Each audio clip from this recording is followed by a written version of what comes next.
from the Ministry of Roads and Highways is that they transferred 2 billion Ghana cedis. Hey. You know, they approved about 5 billion Ghana cedis for CAPEX. Yes. For the first 3 months of this year. Out of that, just on Monday alone, they moved 2 billion Ghana cedis from Controller and Bank of Ghana to contractors' accounts. You are leaving office on Monday, you are handing over on Tuesday. Then on Monday, you make payments of 2 billion Ghana cedis from Controller and Bank of Ghana to contractors. You were not checking this thing as a transition. I say, they were still in charge even as yesterday until they handed over to President Mahama. I say Monday.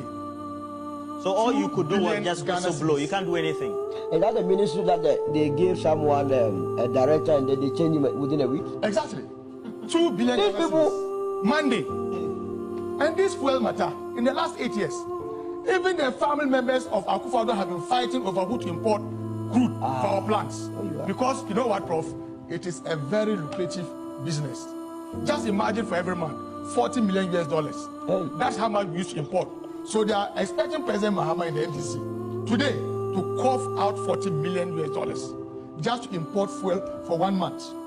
When you've been in power, you've taken taxes, you've borrowed over the last 8 years, and you leave us with fuel just for 5 hours. President Mahama, who is taking office barely this morning, is being asked to cough out about $40 million US. The 2 billion that you used to pay contractors because you had your cash way take. Couldn't you have used part of it to go and import fuel for our lives to be on? These guys are insensitive, they are reckless, they are wicked. And my worry is that you have a young man who will leave his house in the morning to come and defend such an untenable act. What do you stand to benefit? Like you said, all that you do to yourself is that you lose credibility. Look, when President Mahama says that his immediate attention would be to restore macroeconomic stability and restore the economy, and then to also promote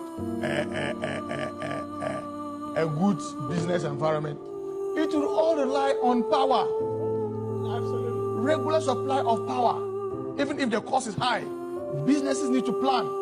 And you plan just into doing so, just on the day you are leaving power, and you come and tell us we should go and solve it. You know why? Like you said, when you are buying some of these things, it takes time. Payment is not done immediately because you have to establish LC and what have you. And so if they knew that somewhere October and November, if they knew that establishing LC, they would not even be there for payments to be effected, then they lost interest. And so, but trust President Mahama, the way, look, where we are now, we are more interested in the way forward. And that's why... So what's the way forward? What will be done in the interim? As someone a meeting this morning, all the players would be in a meeting, and then they will try to figure a way out. When you talk about the BDCs, what I do know, I stand for correction. The BDCs would import finished products. What we need in this case is not a finished product. It's a crude. That crude will have to be refined.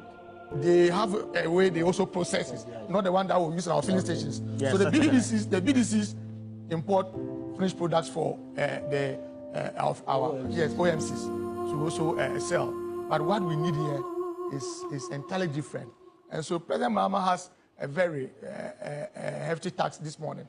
And I'm happy that President Mahama has always believed that wisdom does not lie in the head of one person.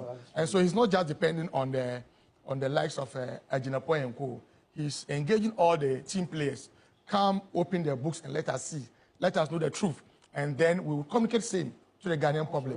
I think that when we engage all the stakeholders today, we should be engaging the Ghanaian public, maybe through a press conference, for them to appreciate exactly what the situation is, as of yesterday when we were taking power from the NPP. I mean, this is reckless, and we shouldn't tolerate this. And like you said, Prof, we should hold them accountable. The minister who said they had transferred $70 million US, he should give us evidence of that transfer to GMPC.